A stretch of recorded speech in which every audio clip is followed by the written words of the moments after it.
The last thing I smelled was gasoline. Not the sharp, clean gasoline of a gas station at noon. The wet, bitter kind that soaks into asphalt after rain, mixed with something coppery underneath it that I didn't understand until later was my own blood. My cheek was pressed against the curb. Someone's shoe was inches from my face. Expensive leather, still polished despite the crash. And I remember thinking, distantly, that whoever owned those shoes had not moved to help me. I heard glass, somewhere behind me, still finishing the business of falling. I heard a phone ring, unanswered, buzzing itself into silence in someone's pocket. And underneath all of it, faint as a held breath, I heard laughter. Not cruel laughter. Worse. Relieved laughter. Laughter like a held burden finally set down. Then nothing. Then everything. I woke up with the taste of cafeteria orange juice in my mouth and sun coming through a window I hadn't seen in months. Sharp, white, too clean. The kind of light that only exists in memory, because the present never bothers to be that generous.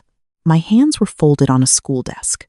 My uniform collar was starched and itched at my throat the way it always did in September, before the humidity wore the fabric down. Chalk dust hung in the air, dry and faintly sweet, catching the light like snow that refused to fall. I did not scream. I did not cry. I sat very still and did the arithmetic of a person who has just been given something no one should ever get twice. 3 weeks. 3 weeks before the field trip. 3 weeks before Bianca Ferro's grandmother's diamond necklace would vanish from a picnic table and reappear, wrapped in a school-issued plastic bag inside my backpack. 3 weeks before 400 phones would come up at once, before the comment section under a live stream would fill with the words "Times caught the thief," before my mother would lose her job, before the scholarship committee would quietly close my file, before I would die on a wet street chasing a truth nobody wanted, with the smell of gasoline as my last memory and a stranger's polished shoes as my final view of the world. I flexed my fingers. They worked. My chest didn't hurt. My heart, however, was doing something it hadn't done in the version of me that died. It was calm. Last time, I ran toward the truth and it killed me. I thought, this time, I'm going to let the truth walk toward me. Slowly, on camera, with a receipt, the homeroom door opened.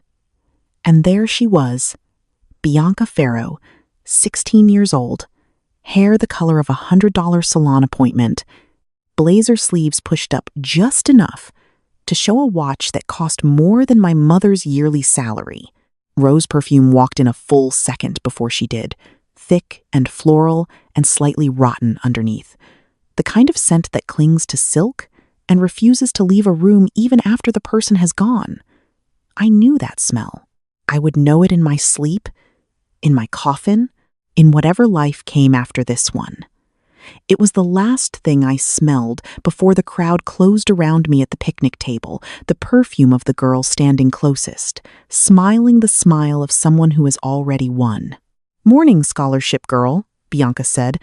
The way she always said it light, almost affectionate, the cruelty folded so gently into the words that a teacher standing 3 feet away would swear it was a compliment. She slid into the seat beside mine, the one she never used to choose. Last time, she sat across the room. This time, did she always sit here? I couldn't remember. Grief has a way of eating small details and returning only the big, ugly ones. I smiled back. Warm. Slow. Nothing behind it. "Morning, Bianca."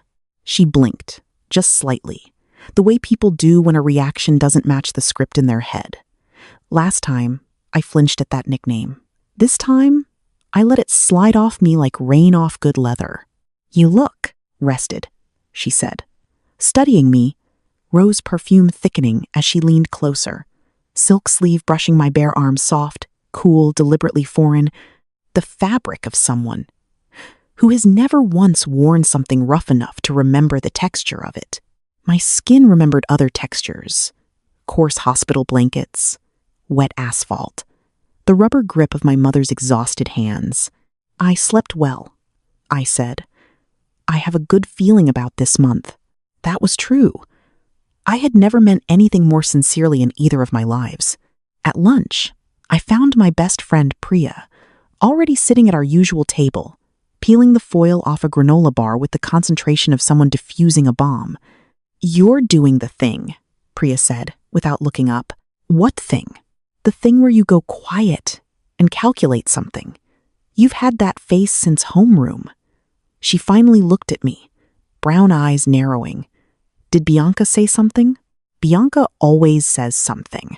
I sat down across from her, the plastic chair groaning under me the exact same way it always had. A small mercy, some things, apparently, do not change even when time folds back on itself. "I'm fine. Better than fine." Priya didn't push. That was the gift of her, she never pushed. She only stayed close enough that I knew I could talk if I wanted to. In my first life, I hadn't told her anything until it was too late, until the video was already circling the internet and her texts had gone from times "what happened" to times "I believe you," times to 3 days later. A hesitant times "I just don't understand why they'd lie." That hesitation was the second thing that killed me, not the crash. The hesitation, arriving in a friend's voice, was the moment I understood I was already alone. "Not this time. There's a field trip in 3 weeks," I said. "The overnight one, at Lake Varon." "I know. I'm going too. Bianca's grandmother's necklace is going to go missing at that trip," I said. Flat, like reading a weather report. "And it's going to end up in my backpack." Priya's granola bar stopped halfway to her mouth. "What?" "I need you to remember I said this. Today, before it happens." I met her eyes. "Not because I need you to believe it right now. Just remember the date." She studied me for a long moment, the kind of look she used to give word problems in 9th grade, searching for the trick, the hidden variable. "Okay," she said finally, slowly. "I'll remember." She didn't ask how I knew. That too was the gift of her. I spent the next 4 days doing the one thing I had never had the resources to do in my first life: preparing. My mother worked double shifts at the laundromat on Fenn Street, and I used to feel guilty spending money on anything that wasn't groceries or the electric bill. This time, I emptied the small metal tin under my bed birthday money from 3 years of relatives who forgot my name, but remembered the holiday, and I walked into an electronics shop that smelled of solder and stale coffee, buzzing fluorescent light overhead, the floor sticky in one corner from a spilled soda no one had bothered to clean. "Something small," I told the clerk. "Something that records and doesn't look like it records." He was maybe 25, patient in the specific way of people who deal with paranoid customers all day, and he slid 2 boxes across the counter, a button-sized camera with a full day of battery, and a tracker, no bigger than a coin, the kind parents use on toddlers who like to wander. "For a jealous boyfriend?" he asked, not really asking. "For a girl who's about to have a very bad month?" I said. He laughed, assuming I meant myself. I let him. I sewed the tracker into the lining of my backpack's bottom seam myself. My fingers clumsy with a needle my mother had taught me to use for hemming, thread biting into my fingertip once, twice, the small sting, almost a comfort proof that this body, this life, could still feel something and keep going anyway. The camera I clipped inside the strap, its lens the size of a rice grain, angled up toward whatever hands might come near the main compartment. I changed the lock. A 3-digit combination this time. Not the factory default I'd used since middle school, the one Bianca's inner circle definitely knew, because in my first life, someone had opened that backpack in under 10 seconds, too fast for a person guessing blind. And then, because paranoia deserves redundancy, I backed up nothing yet, because there was nothing yet to back up. That would come. I only had to wait for the hands. The hands came sooner than I expected. Thursday, after last period, I doubled back to the classroom for a forgotten textbook and found my backpack unzipped an inch, just an inch, the exact gap a hand leaves when it's trying to peek, without committing hanging on the hook where I'd left it. Someone stood at the window with their back to me, blazer sleeve pushed up, and the smell reached me before the face turned. Sandalwood, dry and expensive, cut with the particular staleness of cologne applied that morning and worn 12 hours past its intended life. Marcus Feld, Bianca's on and off boyfriend, rich in the specific way that made him lazy about hiding things, because nothing had ever made him hide before. Looking for something? I asked. He turned, unhurried, the smile of a boy who has never once been afraid of a girl like me. Dropped my pen, he said, nodding at the floor near my hook, where no pen was visible. Funny place to drop it. Rolled, he said. I let it go. I zipped the backpack the rest of the way, in front of him, slow, so he'd see the new lock 3 dials instead of the old 2-digit slider, and I watched something flicker behind his eyes. Recalculation. A plan meeting an obstacle it hadn't budgeted for. That night, I plugged the camera into my laptop and watched 11 seconds of grainy footage. A hand, male, a signet ring on the smallest finger, hovering an inch from the zipper, before pulling back at the sound of my footsteps in the hallway. 11 seconds. Not enough to convict anyone of anything, but it was the first hand. And in my experience, the kind of experience you only get by dying once already, the first hand is never the last. I closed the laptop, and somewhere in my chest, calm as a held breath, something that used to be grief was slowly, patiently, turning into a plan. The second hand came 4 days later, and it was not a hand I recognized. It belonged to Renee Farrow, Bianca's mother, and I only knew this because I was hiding behind the gymnasium supply shed when I heard the click of heels I'd have known blindfolded, the same rhythm that used to walk past me in the school parking lot, with the particular cadence of a woman who has never once had to hurry for anyone. I hadn't gone looking for her. I'd gone looking for a quiet place to eat my sandwich, away from the cafeteria noise. And instead, I found the smell of her perfume arriving before she did, the way expensive things always announce themselves before they're seen jasmine, and something bitter underneath, like a flower left too long in a closed car.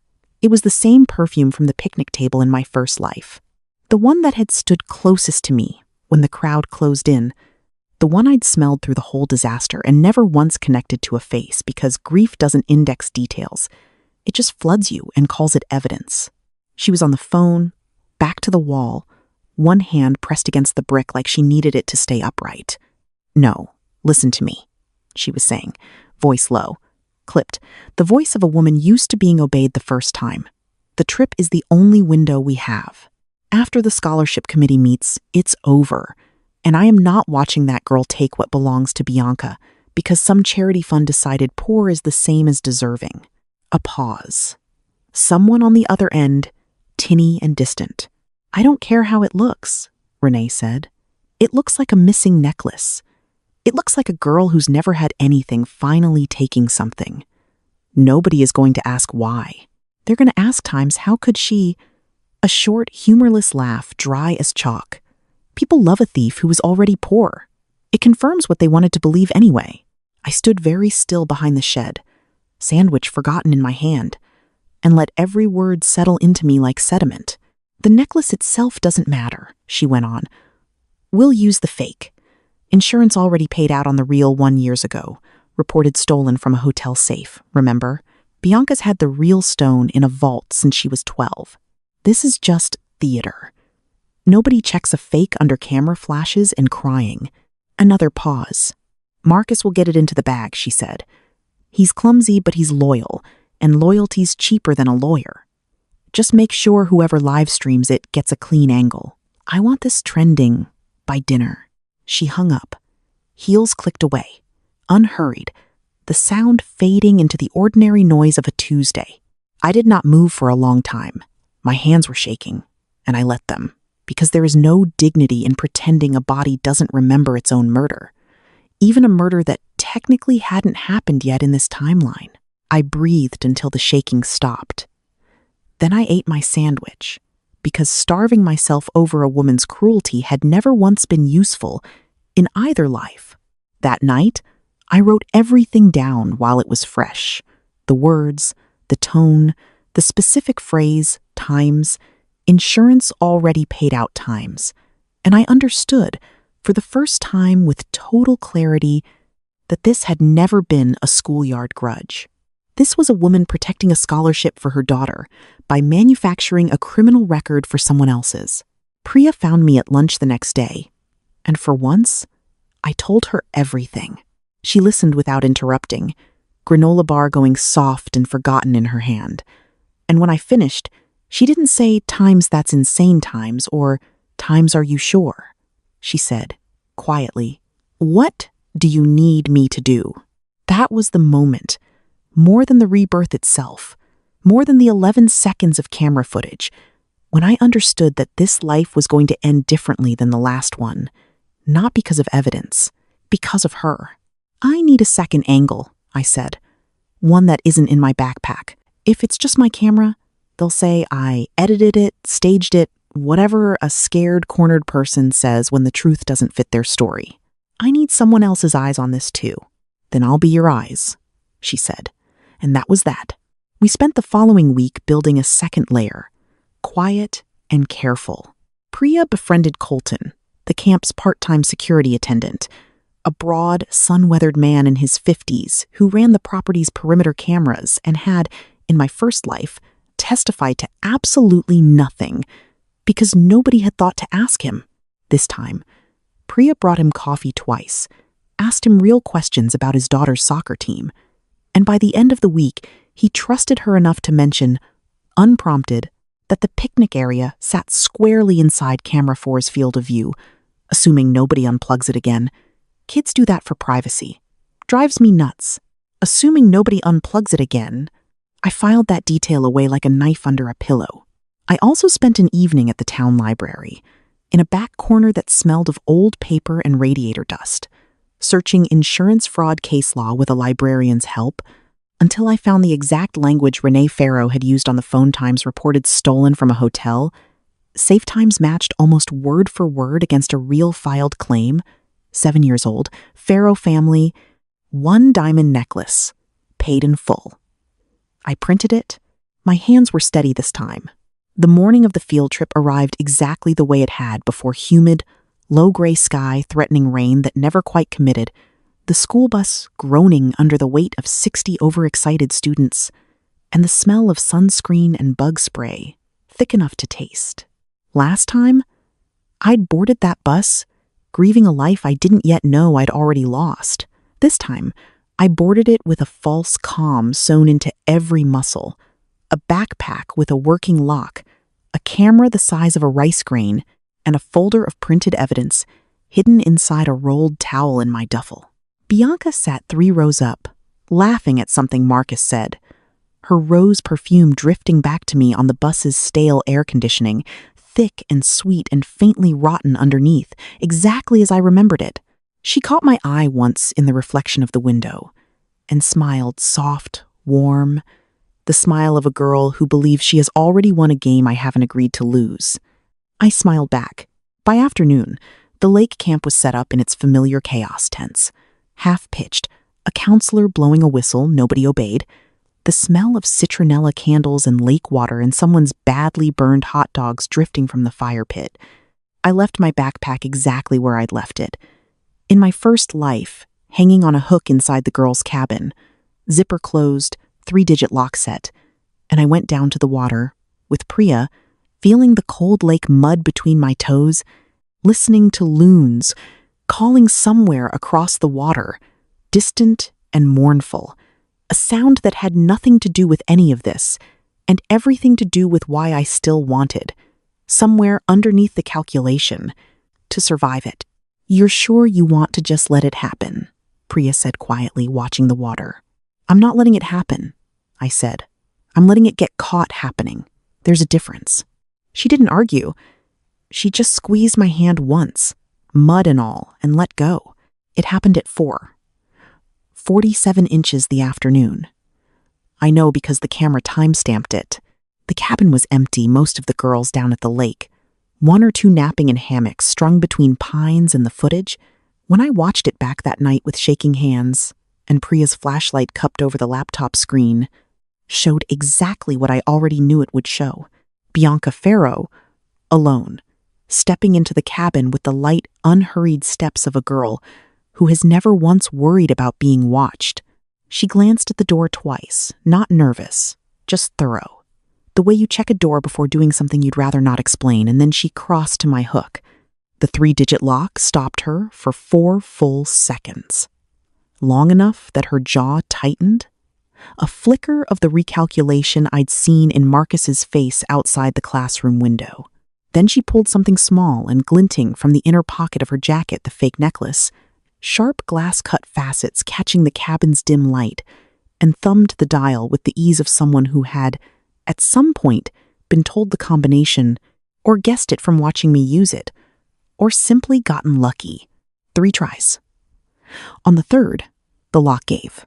She unzipped the main compartment, dropped the necklace inside, nestled between a folded sweatshirt and a water bottle, zipped it shut, reset the lock's dials to a random sequence so it would look undisturbed, exactly the kind of detail a careful person thinks of and a guilty person needs. Then she stood there a moment longer than necessary, looking at the bag, and said quietly, to no one, in the particular tone people use when they're rehearsing a line they intend to say later, out loud, to a crowd. There. Now let's see who the school believes. She left. The cabin door swung shut behind her on its rusted hinge with a small, tired groan. I sat with the laptop glowing blue in the dark, Priya beside me breathing carefully, like the sound of her own lungs might disturb the footage, and I felt the strangest thing settle over me. Not triumph. Not yet.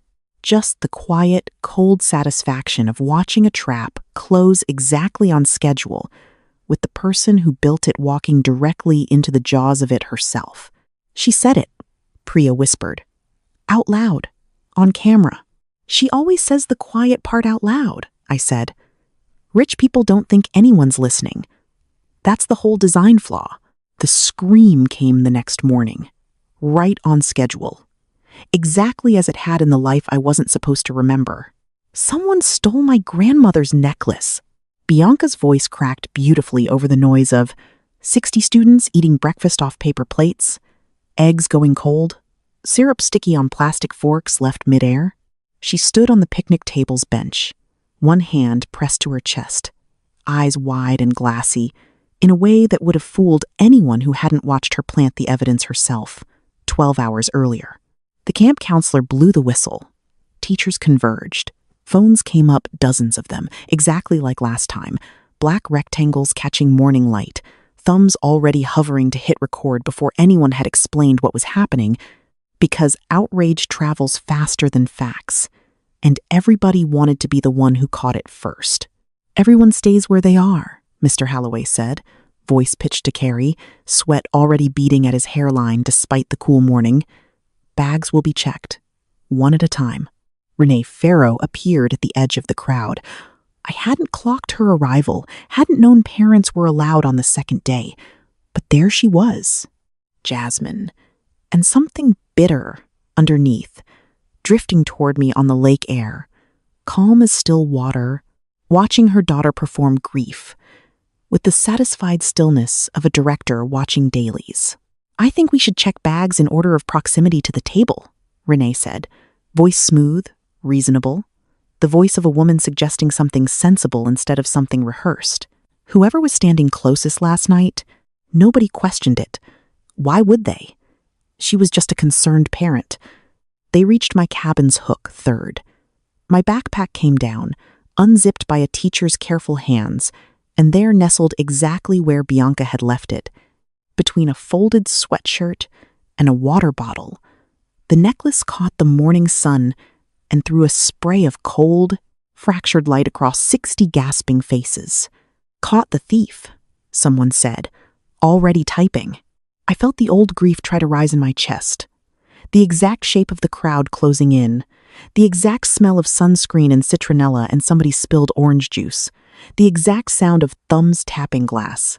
In my first life, this was the moment the world ended. In this one, I let it wash over me and pass through, The way water moves through a hand that isn't trying to hold it anymore. I smiled. Not wide, not smug. Just calm. The calm of someone who has already seen this scene once, from the inside of a coffin, and has come back with better lighting. "I'd like to say something," I said, and my voice, to my own surprise, did not shake at all. The crowd quieted, the way a crowd does when it senses the show isn't over. "I'm happy to be checked," I said. "In fact, I think everyone should see this from a better angle than a shaky phone." I reached into the side pocket of my backpack, the one nobody had checked, because nobody thinks to check the pocket that isn't holding the incriminating evidence, and pulled out a second phone. Screen already lit, footage already queued. "Has everyone seen this yet?" I asked, and hit play. The footage played on a phone held at chest height, but the silence around me was so complete that the tinny audio carried across the whole clearing anyway. Bianca's own voice, small and metallic through the speaker, saying times there, "Now, let's see who the school believes," right after the sound of a zipper and a lock clicking shut. For 1 second, nobody moved. Then 60 phones that had been recording times me times pivoted, as one organism, to record times her. Bianca's face did something I had waited a whole death and a whole rebirth to see. The performance simply switched off like a light with a bad connection, flickering between the wounded victim expression she'd built her mourning around and something rawer underneath panic, plain and unrehearsed, the muscles around her mouth forgetting what they were supposed to be doing. That's not," she started, and stopped. Because there was no ending to that sentence that didn't sound like a lie caught mid-breath. "It's time-stamped," I said. Still calm, still holding the phone steady so the footage could keep playing for the people in the back who hadn't seen it yet. "Last night, 4:47 p.m., cabin 4. That's you opening my backpack. That's you putting the necklace in. That's you resetting my lock so it would look untouched." I paused, letting the footage finish itself, the cabin door groaning shut on screen exactly as it had in life. I figured everyone deserved to see it from a better angle than a phone shaking in someone's crying hands. Mr. Holloway's face had gone the color of old paper.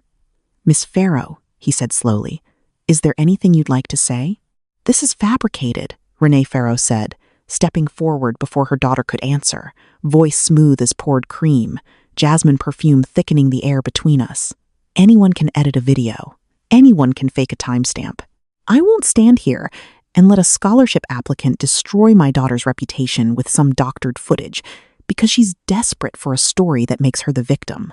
It was, I thought, almost impressive, the speed with which she pivoted, the total absence of hesitation. This was a woman who had spent years believing that confidence alone could outrun evidence. In my first life, it had worked. The crowd had believed the polished voice over the trembling one every single time. This time, I had made sure confidence would not be enough. "Funny you'd say fabricated," I said, "because there's a second camera. One I didn't install." I turned toward the tree line, where Colton stood at the edge of the clearing, arms crossed, sun-weathered face unreadable, a battered tablet already in his hand. Colton runs camera 4 for the property. It's been pointed at this exact clearing the whole trip. "Would you like to check whether it agrees with mine?"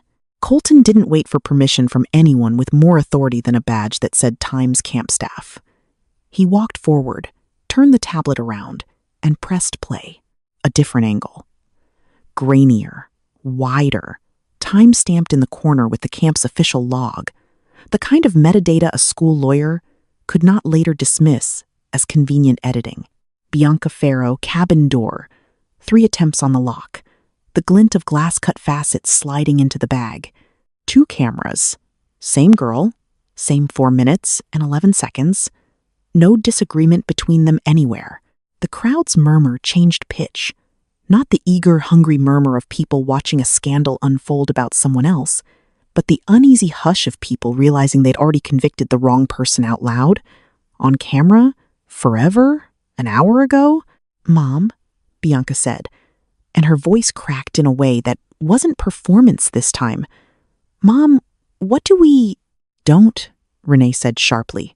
Not to me, to her daughter, the single syllable landing like a slap. Don't say anything else. But it was already too late for silence, because a teacher's aide near the back, a young woman named Sophia, barely older than us, who had been quietly recording everything on her own phone since Bianca first screamed, spoke up in the sudden, terrible quiet. There's something else you should hear, Sophia said, and her voice shook, but she kept going. Marcus told me last week he needed help with something, said Bianca's mom was going to Venmo him for it. I didn't think anything of it until just now. She held up her own phone. A screenshot already loaded a payment, dated 8 days earlier. From an account under Renee Farrow's name to Marcus Feld, memo line reading, with the kind of carelessness only truly confident people allow themselves, for helping W. The bag thing, Marcus, standing at the edge of the crowd in a hoodie that hadn't smelled like sandalwood cologne until that morning, as if he'd known, somehow, that today needed a different scent to hide behind, went the color of the eggs cooling on everyone's paper plates. I didn't know what it was for, he said quickly, too quickly, the words tumbling over each other. She just said, put something in the bag. I didn't know it was gonna— Marcus, Renee said, low and furious. Stop talking. No, Mr. Halloway said, stepping between them with the sudden, decisive authority of a man who has just watched his career's worst morning turn into evidence he can no longer ignore. I think everyone should stop talking except the people I'm about to call. He pulled out his own phone. The clearing had gone so quiet I could hear the lake lapping 30 feet away, and underneath it, faint and mournful, a loon calling across the water, indifferent to all of it, the way nature always is to the small, ugly dramas of people who think they're the center of the world. The days that followed moved with the strange compressed speed of consequences, finally arriving on time.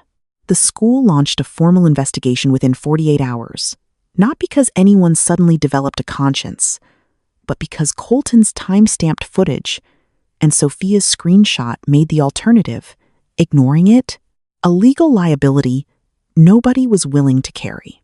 Detectives from the county sheriff's office requested both phones, mine and Colton's tablet, and copies of everything, chain of custody signed and witnessed, the kind of procedural weight that made the whole thing feel, for the first time, undeniably real, instead of merely humiliating. Renee Farrow's lawyer arrived at the school within a week, a tall man in a gray suit who smelled of expensive cigars even indoors, and he tried, in a private meeting with the principal, that I only heard about secondhand from Priya's mother, who cleaned the administrative offices twice a week, to frame the whole incident as a misunderstanding between teenagers that could be resolved quietly, with an apology, and perhaps a generous donation to the school's science wing. The principal, to her credit, and I suspect this owed less to courage, and more to the fact that a county detective had already been photographed walking into her office, declined. It was the money trail that finally cracked the case wide open, the way money trails always do, because rich people are careful about many things, but rarely careful about the paper documenting how they pay for their carelessness. The insurance claim I'd printed at the library, 7 years old, matched almost word for word against records the detectives pulled independently. A diamond necklace reported stolen from a hotel safe, insurance paid in full, the same necklace, or a flawless replica of it quietly worn to school functions ever since.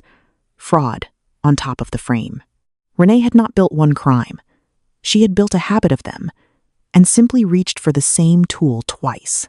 The gathering the school held 2 weeks later wasn't officially called a trial, but it functioned like one folding chairs set up in the auditorium, parents and students packed shoulder to shoulder in air that smelled of floor polish and nervous sweat, the projector throwing footage onto a screen the size of a garage door, 2 camera angles, synchronized, the same 4 minutes and 11 seconds playing side by side with no disagreement anywhere.